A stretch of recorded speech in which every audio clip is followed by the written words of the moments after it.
الحمدللہ رب العالمین الصلاۃ والسلام علی سید الانبیاء والمرسلین اما بعد اعوذ باللہ من الشیطان الرجیم بسم اللہ الرحمن الرحیم یا ایھا الناس اعبدوا ربکم الذی خلقکم والذین من قبلکم لعلکم تتقون۔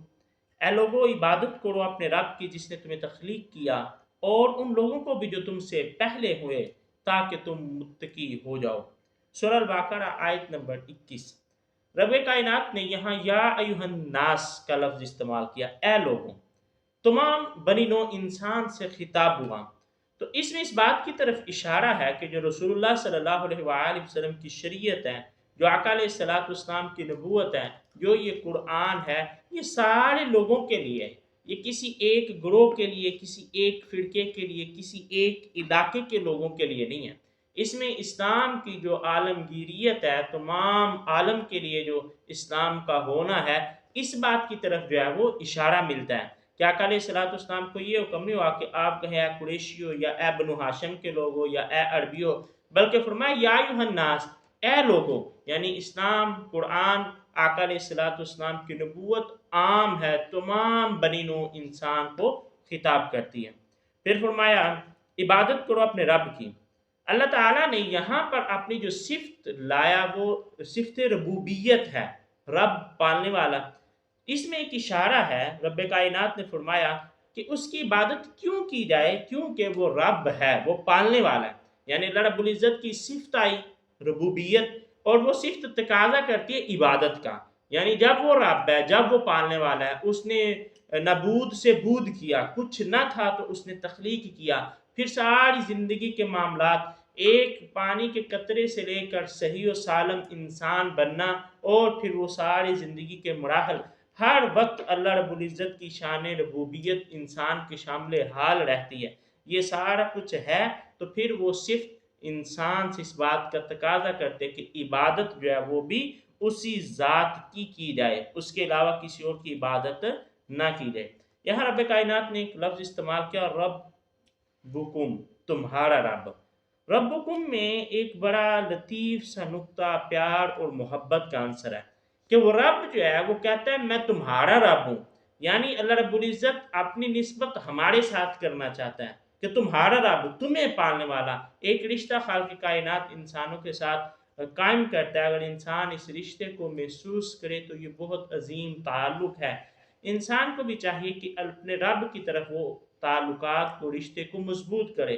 اگر وہ رب بندے سے یہ تقاضا کرتا ہے اور اپنے نسبت انسان کے ساتھ منسوب کرتا ہے ربکم، تمہارا رب، تو بندے کو بھی چاہیے کہ وہ اپنے رب کے ساتھ تعلق کو قائم کرے اور اس کی طرف جائے، اس کے ساتھ جو ہے وہ ایک ایسا رشتہ قائم کرے کہ جو رشتہ انسان کو اپنے رب کے قریب کر دے اور انسان اس ذات کی صفات کا جو ہے وہ مظہر بننا شروع ہو جائے۔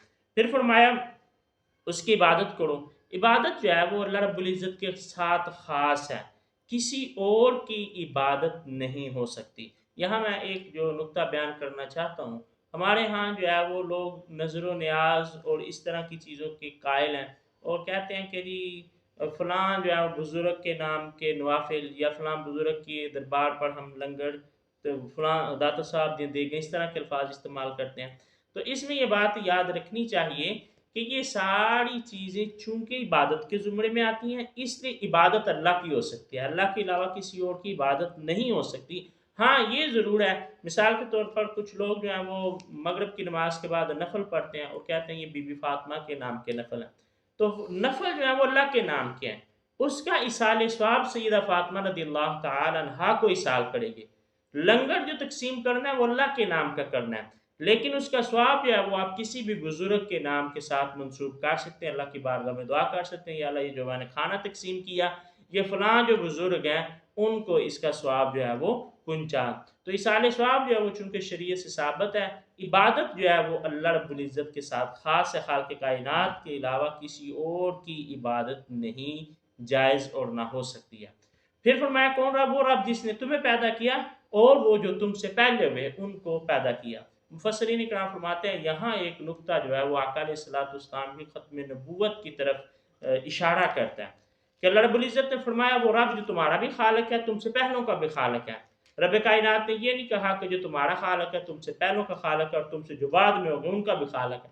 تو اس کا مطلب یہ ہوا کہ تمہارا خالق اور تم سے پہلوں کا خالق، یعنی یہ امت آخری امت ہے، اس امت کے بعد کوئی اور امت جو ہے وہ نہیں آئے گی، اور اس رسول صلی اللہ علیہ وآلہ وسلم کے بعد کوئی اور رسول مبعوث نہیں ہوگا. تو یہ ایک اشارہ ہے آقا علیہ السلام کی خاتم النبیین ہونے کی طرف.